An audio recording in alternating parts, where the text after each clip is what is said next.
Assalamualaikum teman-teman semua.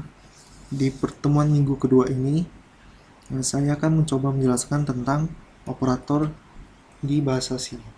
Jadi operator di bahasa C itu ada tiga, yaitu operator aritmatika, operator penugasan, dan operator logika.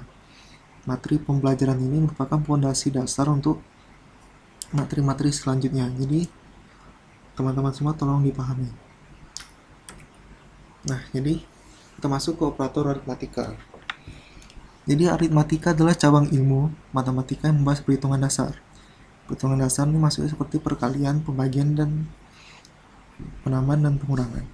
Nah, selain keempat operasi matematika seperti di atas, bahasa C juga memiliki tambahan operator baru, yaitu operator modulus, yang dilambangkan dengan tanda persen. Nah, jadi tabel berikut merangkum operator matematika dalam bahasa C. Nah, jadi seperti yang kita ketahui pada matematika, jadi tambah, kurang, kali, bagi, dan modulus. Nah, ini berikut cara penggunaannya. Jadi, kita A sama dengan 5 tambah 2. Nah, kita letakkan operatornya di antara bilangan yang kita ingin operasikan. Lalu, kita langsung ke kode program agar lebih mengerti. Kita buka Dev C++. Jadi ini kode programnya. Jadi yang pertama kita tekan F11 di keyboard. Nah, sudah kita jalankan kan. Jadi yang pertama kita jelaskan dulu isi kode programnya. Jadi yang pertama ini adalah header. Header ini wajib kita sertakan dalam setiap kode program yang ingin kita jalankan. Lalu int main, atau ini adalah penunjuk bahwa ini adalah program utama. Lalu ada kita deklarasikan variabelnya sebagai integer. Itu ada A, B, C, D, E, F. Nah, lalu ini adalah operasi yang akan kita lakukan. Nah, setelah kita jalankan, hasilnya seperti ini. Jadi 8 tambah 7 sama dengan 15. Benar. 9 kurang 5 sama dengan 4.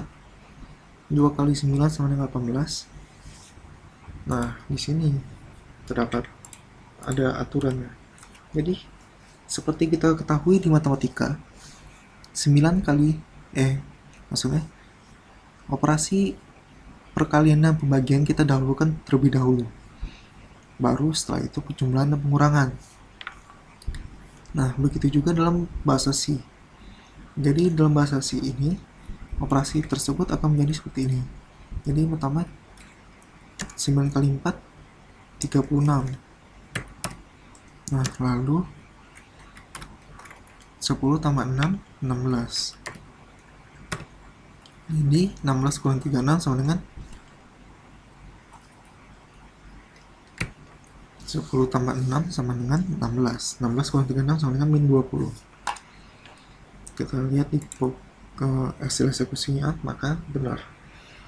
Nah, selanjutnya seperti yang kita ketahui di matematika juga, jika kita ingin mendahulukan suatu operasi tertentu, maka kita memasukkan operasi tersebut di dalam tanda kurung. Nah, jadi seperti ini. Kan seharusnya seperti di contoh D ini, seperti yang saya bilang tadi, operasi perkalian akan didahulukan. Nah, lalu bagaimana jika kita ingin mendahulukan operasi pengurangan dan penambahan dahulu? Maka kita perlu letakkan operasi tersebut di dalam tanda kurung. Jadi 10 tambah 8 sama dengan 18. Habis itu dikurang 2 sama dengan 16. Lalu dikali 4. 16 kali 4 sama dengan 64. Jadi benar. Bukti benar. Nah, lalu kita masuk ke kode program operator pembagian. Kenapa saya bedakan operator yang tadi, penambahan, pengurangan, dan perkalian, dengan operator pembagian? Karena operator pembagian ini ada hasil yang membuat bingung. Kenapa? Kita buka Dev C++ nya. Nah, jadi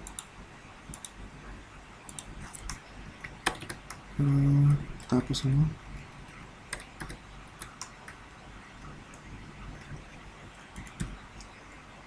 Nah, jadi setelah kita jalankan, kita ulangin lagi. Nah, setelah kita jalankan, nah 8 bagi 4 sama dengan 2.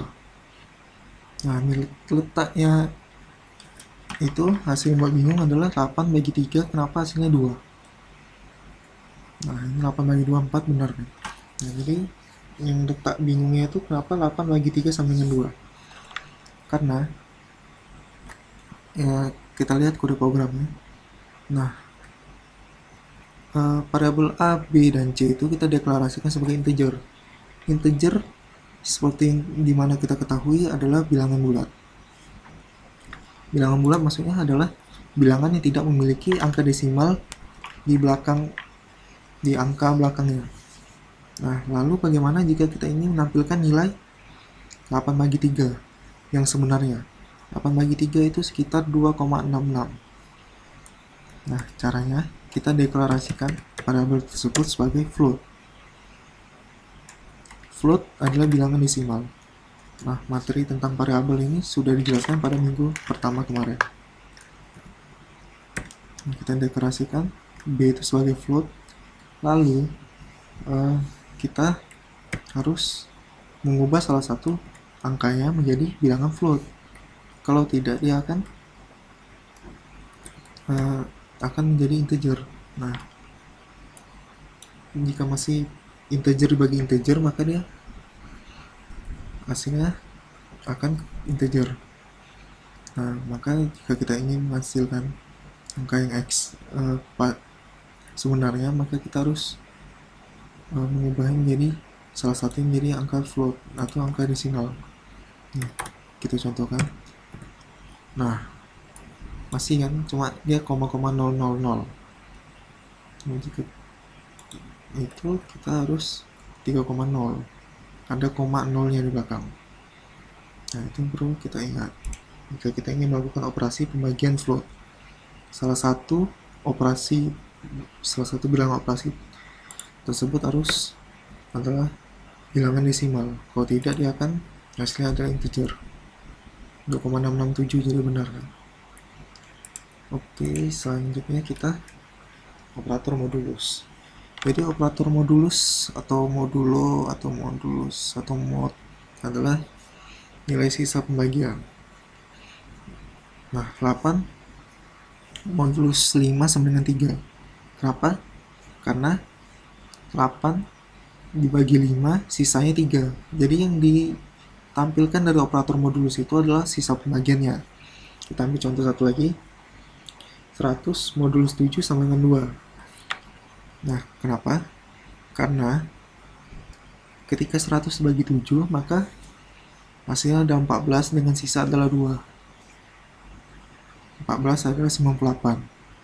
Jadi, operator modulus itu yang konsepnya adalah sisa pembagiannya, bukan hasil pembagian. Nah, kita ke kode programnya.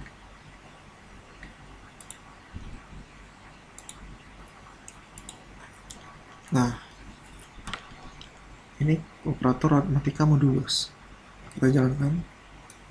Nah, jadi 8 modulus 4 sama dengan 0. Nah, jadi 8 bagi 4 kan habis. Karena 8 bagi 4 itu 2. 2 kan habis. Nggak ada sisanya. Nah, jadi kalau misalnya kita mencari modulus, hasilnya adalah 0. Kalau misalnya kita mencari hasil pembagian, hasilnya adalah 2.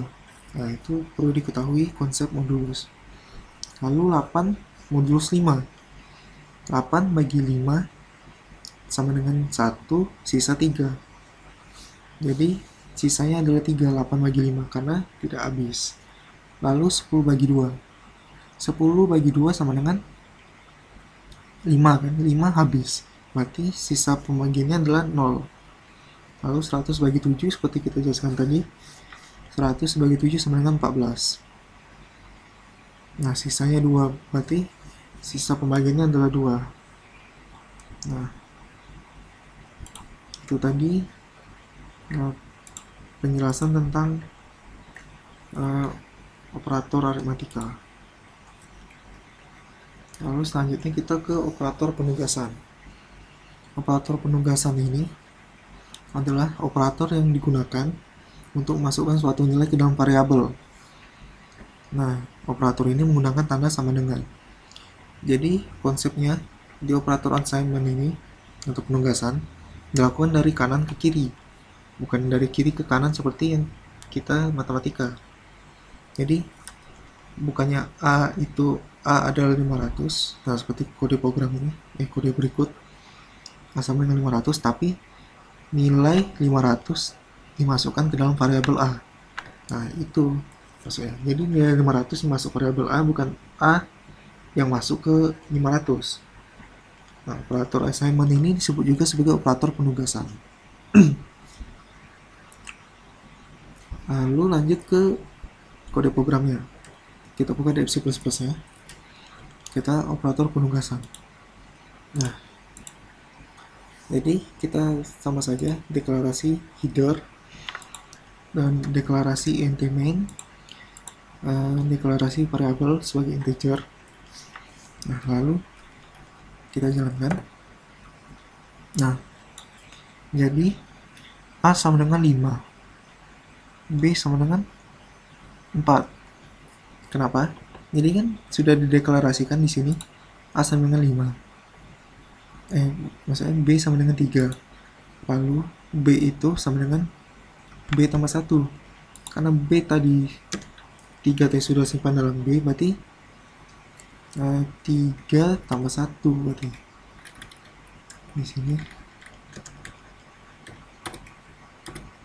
3 tambah 1. Berarti sama dengan hasilnya adalah 4. Lalu A tambah B. Karena di sini sudah dimasukkan, karena nilai variabel B sudah menjadi 4. Lalu A sama dengan 5, berarti di sini 5 tambah 4. Kenapa ditambah 4? Nah, karena variabel di B sini sudah berubah, nilainya menjadi 4, bukannya 3 lagi. Jadi hasilnya adalah 9. Kita lihat di hasil eksekusi 9, benar kan? Nah, lalu yang untuk operasi D, C tambah C tambah A. Nah, jadi jika kita tuliskan operasinya 9 tambah 9 tambah A. Nah, kenapa A itu tetap 5? Karena belum ada operasi sama sekali menggunakan variabel A. Jadi hasilnya adalah 23. 18 tambah 5, 23. Benar kan? Lalu ini C tambah D kali A. Nah, seperti operator aritmatika tadi, operasi yang di dalam tanda kurung kita harus dahulukan. Jadi C tambah D berarti 9 ditambah D. D 23 dikali A. A-nya masih 5, berarti kali 5. Hasilnya adalah 9 tambah 23 sama dengan 30. 9 tambah 23 hasilnya adalah 32. 32 dikali 5 sama dengan 160. Kita lihat di hasil eksekusi program kita. Hasilnya adalah 160. Berarti benar. Oke. Nah, ya, jadi konsepnya seperti itu tentang operator penugasan.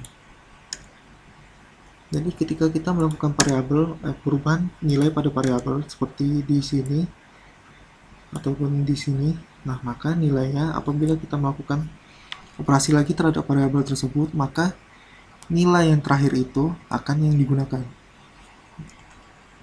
Sini B berubah menjadi 4, maka semua nilai B dan seperti di sini menjadi 4, ataupun C sudah menjadi 9. Berarti 9 ketika C itu diganti dengan 9 semua. Nah, lalu operator penugasan ini ada juga operator penugasan gabungan. Nah, operator penulisan singkat adalah cara penulisan singkat. Jadi operator aritmatika bisa disingkat, dan juga operator bitwise. Ini pertemuan ketiga. Jadi misalnya operasi A tambah 1 sama dengan A tambah 1 bisa disingkat menjadi A tambah sama dengan 1. Nah, jadi ini tujuan utamanya adalah untuk mempersingkat penulisan kode. Nah, jadi tidak memiliki pengaruh apapun. Maksudnya pengaruh itu misalnya kode program menjadi lebih kecil atau lebih ringan, itu tidak memiliki pengaruh. Hanya saja ketika kita melakukan penulisan itu akan menjadi lebih cepat karena lebih sedikit yang kita ingin tulis. Nah, jadi ini tabel operator penulisan gabungan. Jadi, operator aritmatika di sini sampai segini. Nah, yang ke bawah ini adalah operator bitwise. Bitwise ini akan kita pelajari di pertemuan ketiga. Nah, jadi cara penulisannya adalah kita letakkan dulu operatornya, baru kemudian tanda penugasan atau tanda sama dengan. Nah, jadi misalnya A tambah sama dengan B, maksudnya adalah sama saja dengan A sama dengan A tambah B, dan begitu selanjutnya. Pokoknya operator dulu baru sama dengan. Jika ingin kita ingin melakukan penyingkatan atau operator penugasan gabungan. Nah, jadi kode program operator gabungan. Nah, kita langsung saja ke depsinya.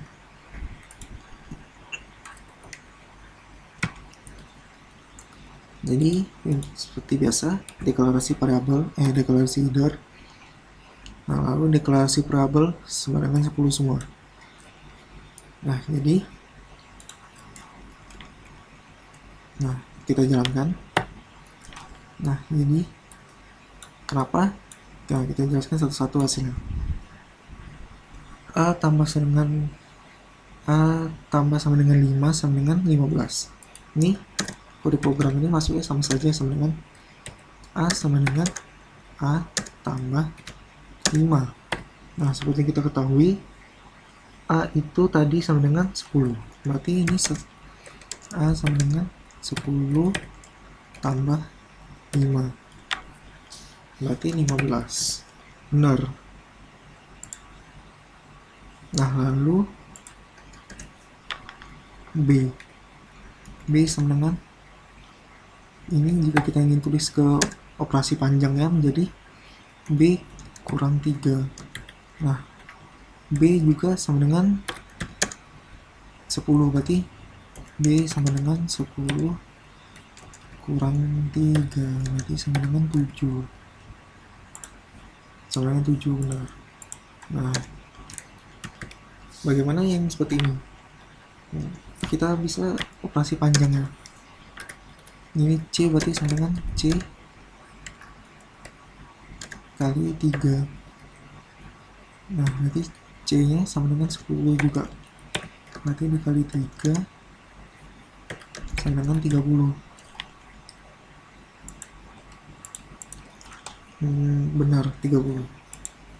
Nah, lalu ini jika kita tulis, maka D sama dengan D bagi 3 sama dengan D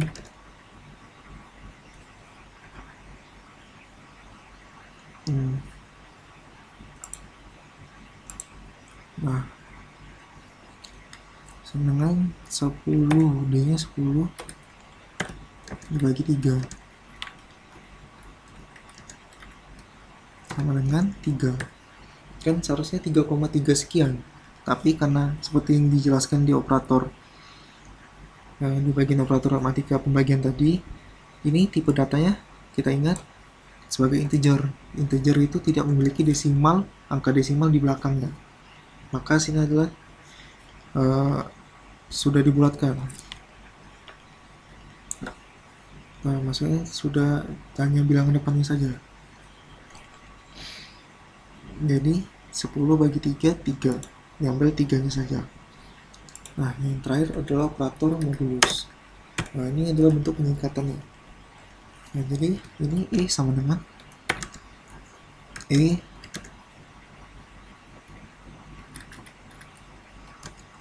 modulus 3. Nah, berarti E sama dengan 10 modulus 3. Hasilnya adalah 1, karena 10 dibagi 3 sama dengan sisanya 1. 10 bagi 3, 3. Kan 3 kali 3, 9. Sisanya 1. Berarti sama dengan 1 benar. Nah, pokoknya sama saja. Tidak perlu bingung tentang operator penugasan gabungan. Lalu kita lanjut ke materi yang terakhir untuk pertemuan kedua, yaitu operator logika.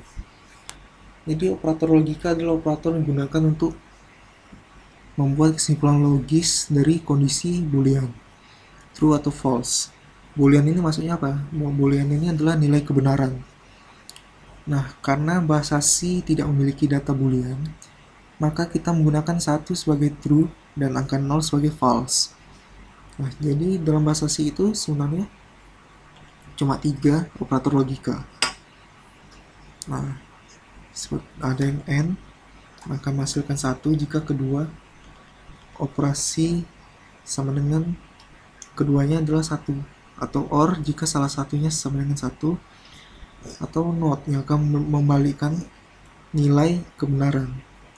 Nah, untuk OR, jika teman-teman bingung, itu bukan tanda L kecil, tapi karakter pipe namanya. Nah, karakter pipe ini adalah tanda backslash ditekan sama dengan shift. Ditekan sama dengan shift. Nah, jika teman-teman bingung. Nah, jadi kode program logika. Kita buka saja di Depsi agar lebih mudah. Oke, jadi seperti biasa, deklarasi header, deklarasi program utama, nah deklarasi variabel sebagai integer. Seperti dijelaskan tadi, karena bahasa C tidak memiliki tipe data boolean, maka kita menggunakan integer untuk nilai kebenarannya. Boolean itu contohnya adalah nilai true sama false. True sama false ini ada di bahasa program lain seperti Python dan Ruby. Nah, Python dan Ruby. Oke. Jadi operasi yang utama adalah 0 N 1. Ini tanda N. Tanda ampersand. Nah, lalu kita jalankan. Nah, kita lihat hasilnya adalah 0. Kenapa? Karena operasi N itu seperti dijelaskan di belakang tadi, nilai N menghasilkan 1 jika kedua operasi, nah jika kedua operan itu maksudnya yang dioperasikan sama dengan 1 semua. Nah, karena salah satunya tadi adalah 0, maka nilai kebenarannya adalah 0. Nah, lalu yang di bawahnya 1 N1. Berarti karena kedua operan tadi sama dengan 1, maka hasilnya adalah 1. Jadi maksudnya 1 true, benar, nilai kebenarannya. Lalu OR. Untuk OR, nilai kebenarannya akan 1 jika salah satu operannya adalah 1. Nilai true. Nah, jadi seperti ini. Ini kan salah satunya adalah 1 atau true. Maka hasilnya adalah true. Nah, bagaimana jika kedua operannya adalah false atau 0? Maka nilai kebenaran dari fungsi OR tadi adalah 0 atau false. Jadi perlu diingat itu saja konsepnya. Jadi N menghasilkan true jika kedua operan adalah true. Lalu kalau OR adalah menghasilkan true jika salah satu operan bernilai true, salah satunya saja berarti untuk OR. Nah, kalau untuk logika NOT, nah ini paling mudah. Ini dia hanya membalikkan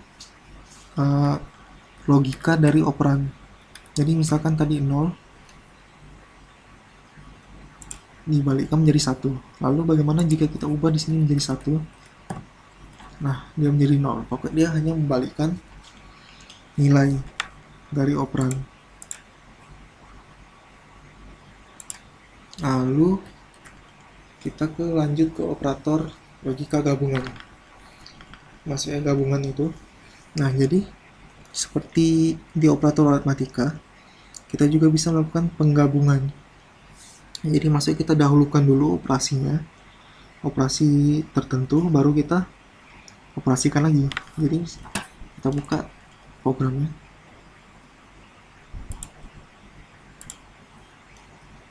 Nah, seperti ini. Kita jalankan.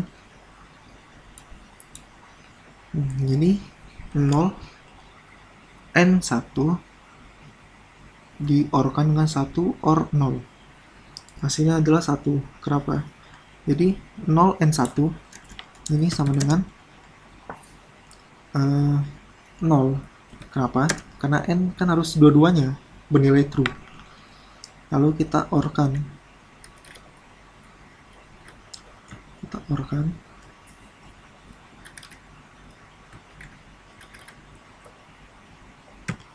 Lalu kita OR-kan dengan 1 OR 0.